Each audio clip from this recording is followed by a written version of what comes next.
One left, baby.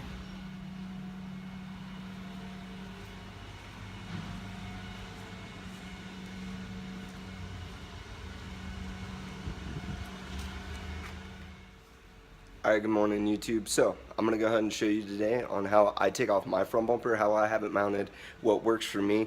Also, some things that my car's missing that most people don't delete, but I do, and show you kind of what's different about my car and how I do things. So, let's get started.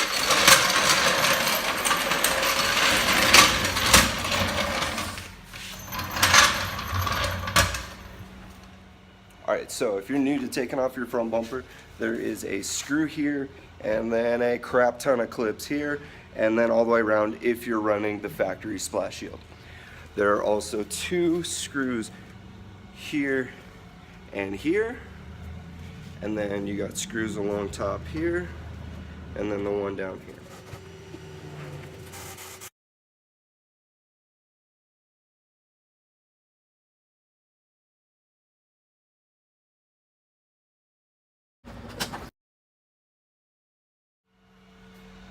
Alright, so as you can see, that didn't take me but a couple of minutes. My bumper is not sitting snug because of something I'm going to show you here in a minute. So I ordered bumper fasteners, and they're supposed to be here today, but thanks to the people at the Worldwide, we sell stuff super cheap, they'll be here tomorrow. But, whatever, let's get going. So on the front end, you can tell I'm definitely missing some weight and a couple of things. A couple of things I've done different is I've deleted the crash beam, all the crash supports, which go here and here, and if you'd like more on that, I'd be more than happy to make a video and kind of show you what I did. This piece is normally white, but I painted it black so then you can't see it through behind the emblem area.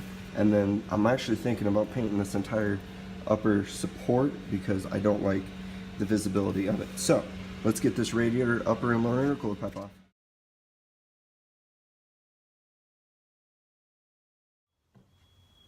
Alright, so the reason why I took off my intercooler today is not only to show you guys how to install one, which hopefully I can mesh all this together and make decent videos that help you guys that kind of skip the touch this bolt, touch that bolt, touch that bolt. Because when you do stuff, you don't want to be scrolling. You just want to get the nitty gritty. Okay, I need to get from point A to point B, and and then you move forward. Okay, so the reason why I removed everything is because I had a little bit of smoke on startup with the new catch can. So I removed everything to make sure that there was no blowback into the intercooler and the intercooler piping, because you don't want oil in your intercooler or in your piping. A little bit of spray up top is okay, but it shouldn't lift up and drain out, which I should be good. None over here. It's a little wet. Let's see. Where's my camera? Yeah, it's a little. But what I'm going to do is strip it apart, and then I'm going to go into my house. Don't tell my wife. In her spare bathroom that's actually washed a ton of car parts. She doesn't know because I do really good cleaning it up. Don't tell her. Sorry, babe, because I know you're going to eventually be watching these. And I'm going to clean it up because I don't like to take chances. So the other thing I'm going to do is show you, let me move this out of the way, my intercooler.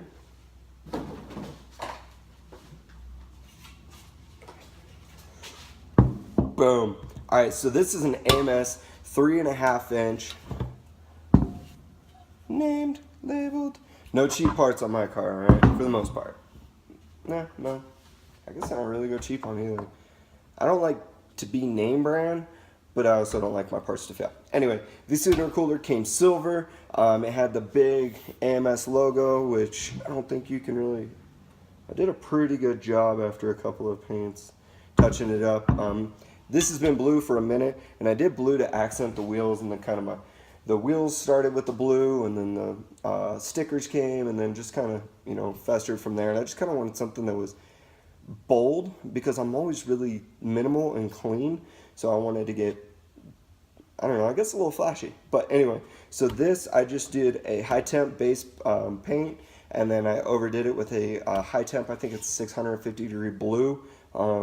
And I mean, it's, it's got its nicks and whatnot, it happens.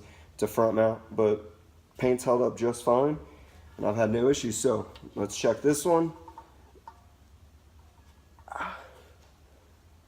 I don't see anything, but I'm still gonna wash it and be safe. So let me get all this cleaned up and we'll be right back. All right, so it's all cleaned up, ready to go, and I was going to show you these brackets here on the back of the front mount, and I'm pretty sure because these have an ETS front mount on my last one, most Evos have them.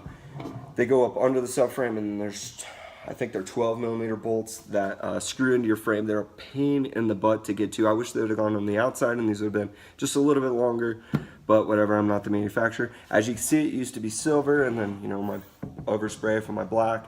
I didn't want to worry about doing the back, so whatever. Anyway, this bolts up to my frame, which keeps it a little bit steady. Now, because I don't have my crash beam that runs onto here for the hangers, I have to ensure that everything is extremely perfect, fitted, and tight, because I can't take chances, and I definitely don't need my front mount starting to sag or ripping off or blowing off any couplers or anything. So make sure everything is tight, don't skip steps, and let me finish this up. And so now that I have everything that I want and I know where it's going, I'm gonna go ahead and get started. The first thing I'm gonna do is my lower intercooler pipe.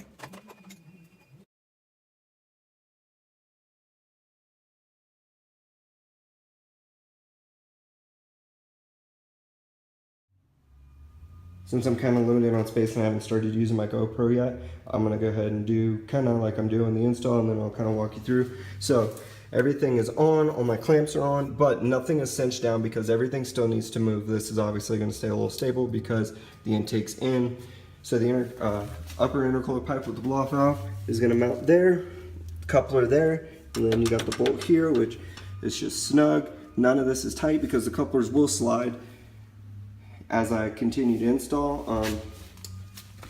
Still need to hook up my horn. I painted it black, you know, stupid paint job, but I don't like seeing crap behind people's grills. You'll also know that my power steering line is gone. It's not. I just tucked it, painted it black, and I tucked it. My car's dirty, but let's continue with the install. Next up, upper intercooler pipe.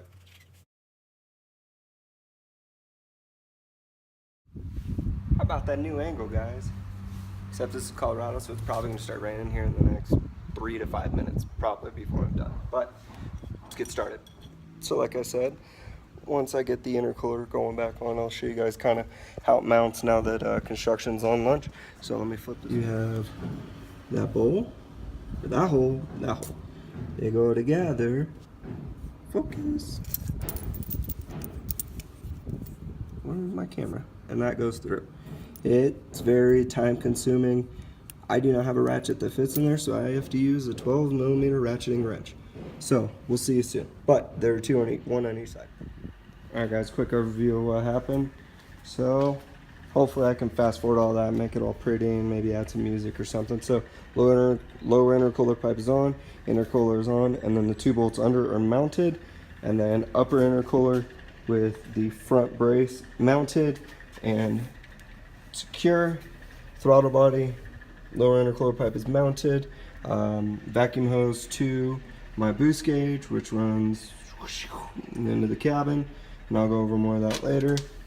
And map sensors plug back in and filters back on. That's pretty much it. Next thing to do is for the bumper to go on, but I got a little more to do, so that'll be pretty much it from here. Another thing too, when I did my wire tuck, these are all of the factory brackets that I deleted. I already threw some away and some of the different components, but over-engineered Mitsubishi, over-engineered. Let's go for a drive to the store real quick. I can't go too far because one of our puppies, Demi, should be going into labor any day now. Which is why I'm home right now, and then be swapping off with my wife and everything. So.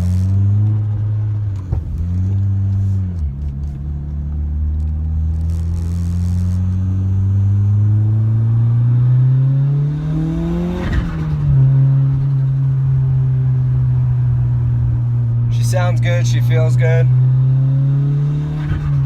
but because I just had everything apart, I'm listening for more, and I'm more weary of things happening. And of course, it's like, it's kind of foggy out. You can kind of see it in the background there. But it's whatever, so. But since I'm out, I'm gonna go get me a drink.